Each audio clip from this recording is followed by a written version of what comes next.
Hey everybody, we are officially live for the final mentor workshop of the spring 2025 semester. I'm so excited to have you all here. If you are watching the recording of this, feel free to fast forward by about around 6-7 minutes. We will get started in 6 to 7 minutes. But thank you all for being here. If you're live, introduce yourself in the chat. But I am excited to kick off our fourth and final workshop of the semester right in the next 5-6 minutes.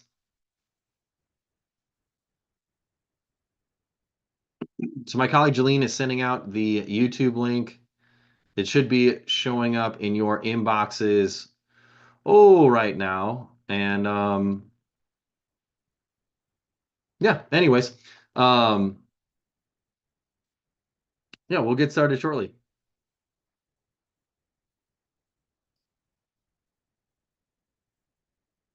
I'm just making sure my colleague Jeline has sent out the email. It should be sent or sending in the process.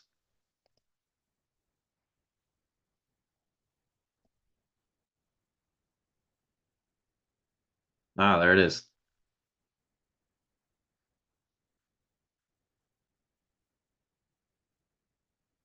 Perfect. We are there. The email has been sent out. Fantastic.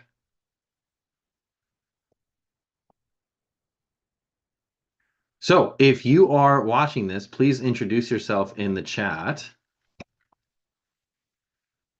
Tuning in live, please introduce yourself here.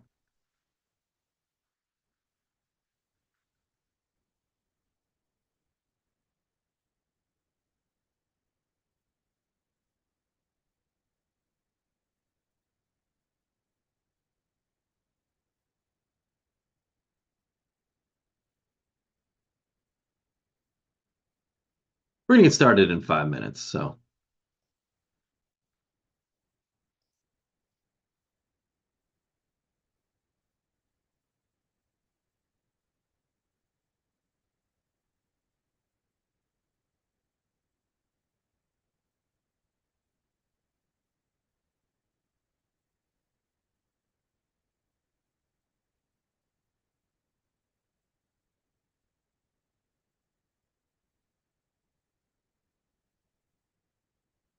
Has anybody done anything fun over spring break, or do they have a spring break? I feel like I haven't had a spring break in years.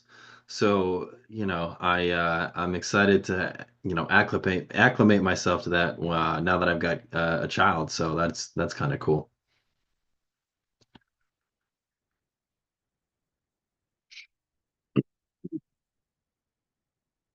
All righty. All righty, we're getting some trickling in. All right, for those of you watching, introduce yourself in the chat. We'll get started in just a couple minutes. Introduce yourself, share where you're tuning in from.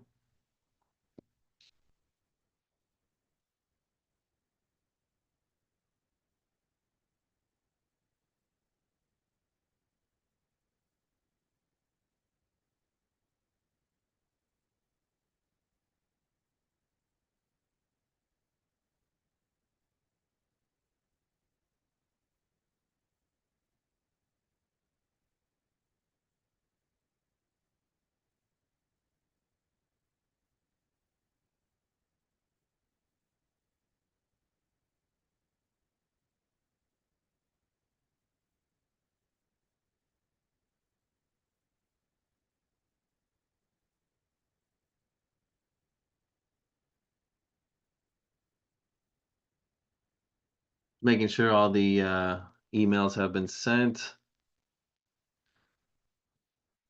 Looks like they're in the process of being sent.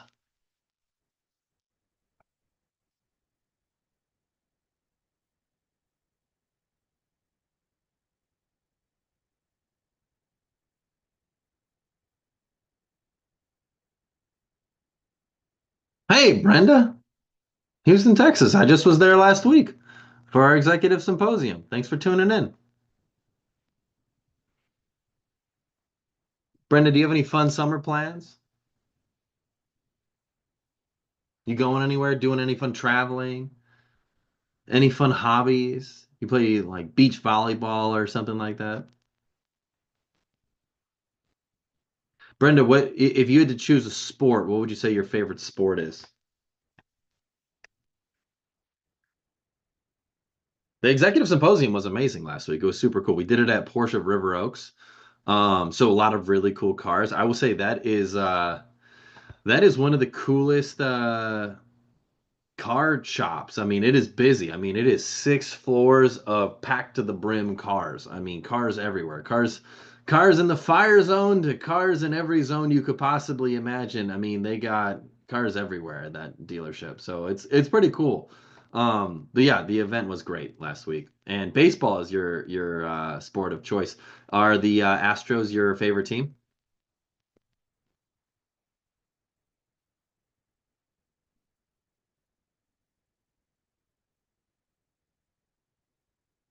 All right, we got some more people trickling in. Introduce yourself in the chat, share where you're tuning in from, and what your favorite sport is.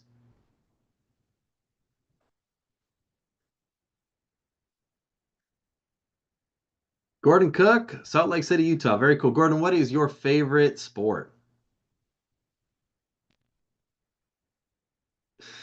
Brenda, I will say this. I have a hard time being an Astros fan just because of the whole cheating thing, but I figure, they're not alone. Oftentimes when, one team's cheating, probably other teams are cheating too.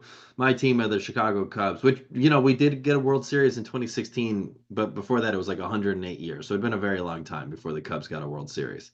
Um, Gordon, who's your favorite football team? Actually, in Salt Lake, I guess would that maybe be the Raiders? Because of Las Vegas? Yeah, what would be your favorite football team, Gordon? I'm trying to think, what would be the closest? Maybe the Broncos? I don't know.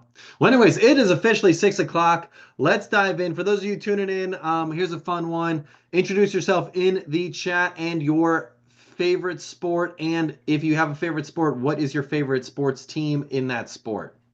Um, but anyways, let's dive in. First off, I wanted to start by saying this workshop it's going to be about 15 minutes long, um, and Q&A if necessary. But before we start anything, and this is going to kind of be my love fest on you all throughout the workshop tonight, I just want to first off say thank you. Thank you for being a mentor this semester. I'm so grateful to have you as a mentor. You have no idea how impactful you being there for a mentee and a student is. It's kind of crazy. I mean, I shared the research at the beginning of the semester about how, students who have a mentor are nearly 3 times more likely to thrive in their careers than students who don't. And you might think, oh, just three 30-minute conversations over the course of the semester. But having another adult, another professional, another person in their life that sees something in them that they might not see in themselves is incredibly rewarding, incredibly impactful, incredibly powerful. And I wanted to say thank you, thank you, thank you for you just taking the time to be a mentor. You have no idea how powerful and impactful that is. And yeah, you may feel like, oh, it's nothing. It's just, an after work meeting or a meeting here or there. But you just being there for a student can mean an immense amount. So I wanted to first start off by letting you know thank you. And this won't be the only time of gratitude. I'll be thanking you throughout this workshop. But I just want, really you should know how powerful and how impactful being a mentor can be. Um, in terms of just housekeeping notes, please remember to input your feedback for the mentor program in your AIM dashboard. So there's the post-program assessment. If you could, it'll take you maybe about 2 minutes, but it would be a lot. It would mean a lot. It helps me report back to your organization how things are going, what went well, what could be improved. If you've got testimonials to share, we love to hear them. If you got a referral or a reference for your mentee, I love to hear that too. If you could just complete the post-program survey before May 15th. So you've got like 3 weeks. It should be really short in your dashboard. But if you could do that, that would be amazing.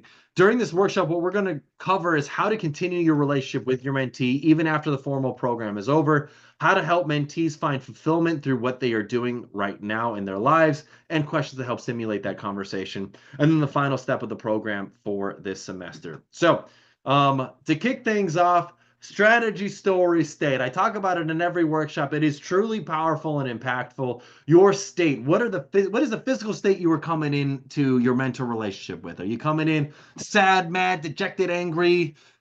frustrated, whatever, are you bringing in the baggage of whatever is going on at work into your conversations, or are you figuring out how to let that go? Are you doing jumping jacks? Are you doing a power pose? Are you doing a dance, around the room? Are you fake laughing for 30 seconds? I like doing that one. That's a lot of fun. But there's a lot of things that you can do to change your endorphins, to get yourself into a positive state. I highly, highly, highly recommend that anytime you go into a mentor conversation, you come in embodying a positive state, because if you can do that, your mentee is going to reciprocate. They're going to feed off of it. They're going to feel the excitement that you have to meet with them based on your body language.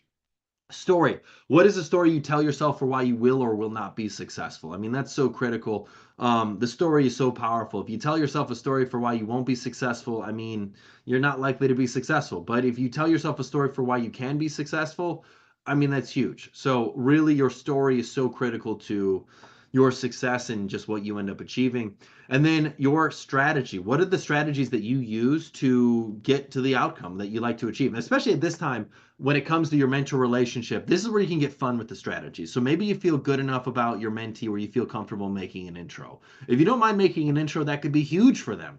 Maybe you help feel comfortable reviewing their resume or doing a mock interview with them or making a connection to somebody that needs to hire somebody. Like if you can do that, I mean, that's huge. You don't have to, you're not expected to do that. But gosh, if the opportunity arises, I mean, it's helpful for your friend that needs to hire someone, and it's really helpful for the student to get an opportunity. It seems like a win-win all around. Um, so, next step, continuing your relationship with your mentee even after the formal program is over. So, there are three core things that I like to do to continue the relationship with the mentee even after the formal mentor program is over. First, schedule your next call for over the summer. Even after the program is done, schedule a call. Nothing sets the tone like, hey, I want to continue this with you beyond the formal semester program, like scheduling a meeting over the summer. It shows that you're there for them, and it shows that you're interested in communicating and staying in touch over time. And I'm not expecting you to, continue meeting with this student on a regular basis throughout the rest of their life. But if you have a meeting over the summer, that can be a great way for just showing that you're there for them. And then it wasn't just like, hey, I'm only here for the semester, but something that like, I'm here to help you as you work towards your career outcomes, even if that doesn't mean we don't have regular meetings, but we could check in maybe once every 6 months to once a year. And that's okay. That's a good thing. Um, Ask your mentee how you can help them next semester. I love to ask that question because that gets them thinking about how you as their mentor can be a guide to them. And maybe it's just staying in touch. Maybe it's, mock interviewing with them. Maybe it's, if they make a change to their degree path, that's okay too. Just saying you're there to lend a hand of support, an ear of support to help them work through those challenges. And then the third thing is ask your mentee if he or she is interested in connecting with anyone and if you might be able to facilitate intros. I'm a huge fan of intros. I mean, shoot, I'm running a mentor program. I love introductions. I get it. You might say, oh, well, I guard my introductions very, very carefully and all that sort of stuff. But hopefully by this point in time in the semester, you'd feel comfortable that you might be able to be willing to make at least one introduction because that intro, who knows where it leads? You never, never know. And because you were the conduit for that conversation, that connection, they will hold you in very, very high regard if that conversation goes successfully. So I'm a big fan of making introductions wherever they, seem fit. So let's check out the chat, see if y'all have any questions or any things that you're sharing. Um, so Gordon, football, that's your sport. That's cool. The Kansas City Chiefs. Well, I mean, the Chiefs are good. The Chiefs are good. They're like the Legion of Doom. They're the good team. Hey, Jan Marie, thanks for being here. Wow, Northern Mariana Island. Where is the Northern Mariana? I gotta Google search that. Northern Mariana Island. That is, wow, that looks beautiful. Whoa, that is so cool. Wow, I'm Google searching the Northern Mariana Islands right now, and man, it looks beautiful. Wow. So what time is it right now in the Northern Mariana Islands? Jamboree, that's got to be, man. Is that Eastern? Is that like the furthest east or the furthest west you can go? Like that's pretty close to it's like Guam essentially. I think it's technically Asia, but I don't know. Jamboree, I'm asking all these fun facts about the Mariana Islands, but it's super cool. That's that you're a mentor all the way out there. what time is it there? And so it's already tomorrow. So you are the furthest east as it gets. That's super cool. That's that's so cool. That makes me appreciate doing YouTube lives more than you can imagine, because the fact that we can be interacting live right now on YouTube and you could be on totally the opposite side of the world, very, very cool. Um, any other favorite sports teams? Introduce yourself in the chat. I'd love to see, introduce yourself in the chat, mentors, and what your favorite sports team is. Um, Next part of this mentor workshop, I want to talk about how to help your mentee find fulfillment. So there are 5 core questions that I love to ask a mentee to help them find fulfillment. First, what rewards await you for moving through this challenge? I love to ask this question, especially when we're talking about like finding fulfillment. What do I mean by that? What I mean is helping your mentee get beyond I'm following the steps of trying to get to a path that makes my parents happy, but to actually doing something that like is meaningful for them. So when I talk about fulfillment, it's their fulfillment, not fulfillment for anybody else's sake, but for their own sake. So what rewards await you for moving through this challenge? I love asking that question. I'll copy and paste it, put it in the chat.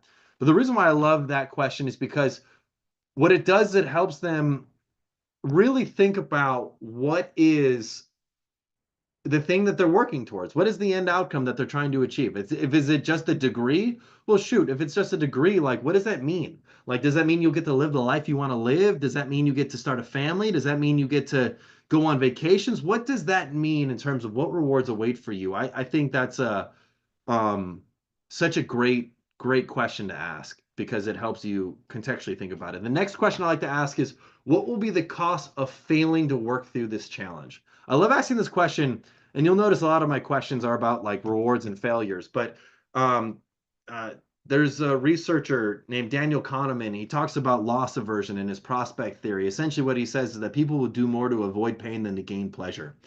And so, if we can talk about what are the costs of failing to work through this challenge, we can help our mentee contextualize, oh my gosh, if I don't do this, if I don't put in the effort, if I don't show discipline, I might not get the outcome that I'm trying to achieve. The third question I like to ask is, what will be the impact of your actions? I love asking that question because by asking that question, what it does is it helps you, and it really helps mentees think about, okay, what can I control? What agency do I have in this situation? The fourth question I like to ask is, what will be the impact of not taking any action? I love asking that question. Similarly to, loss aversion, if we don't take massive actions towards achieving our goals, we will be left without an outcome that we want to see. So getting your mentee to think about what are the outcomes they want and what are the costs of not fulfilling through, you are going to get them to ideally rationalize and contextualize, oh my gosh, I need to start really taking some major actions here. And then the fifth question I like to ask is, what are you willing to commit to so you can make a change? I love to ask that question because by asking that question, what that does is it gets your mentee realizing, okay, I need to commit to something. And as a mentor, it's one of the best things you can do for a mentee is to get your mentee to commit to doing something, anything to change their circumstances.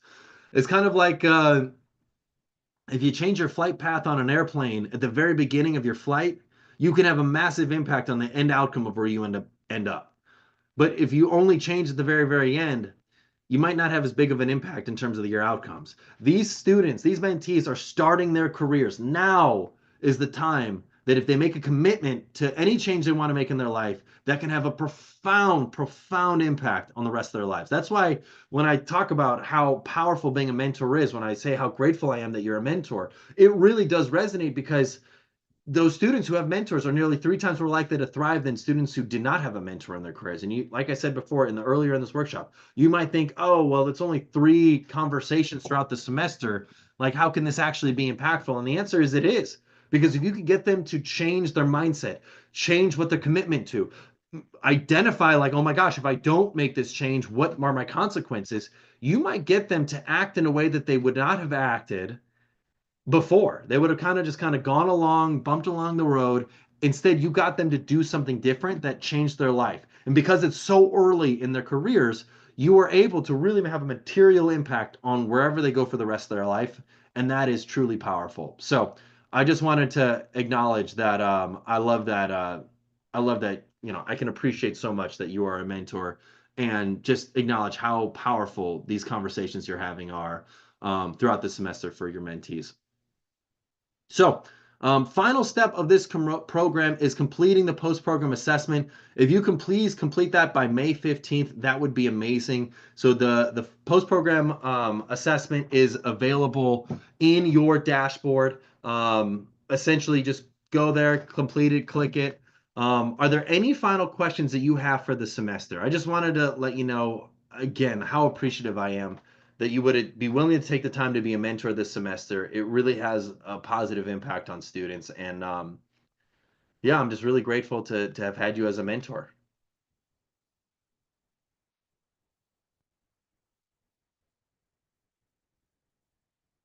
Oh, hey, Byron. So you asked, so Abijay, who could not access required workshop questions, preventing him from completing the Ambition and Motion program.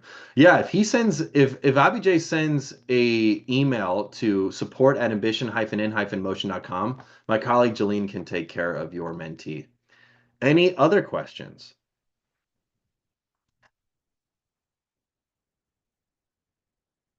Any other questions at all?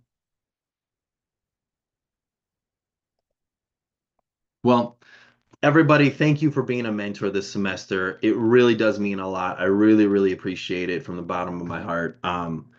You took the time out of your spring to be a mentor for a student that you'd never met before, and yeah, they may not you may not realize how impactful it is, but it really does have an impact. And it helps further our vision of helping people identify careers that they want to achieve. Our vision's a world where the vast majority of people are excited to go to work.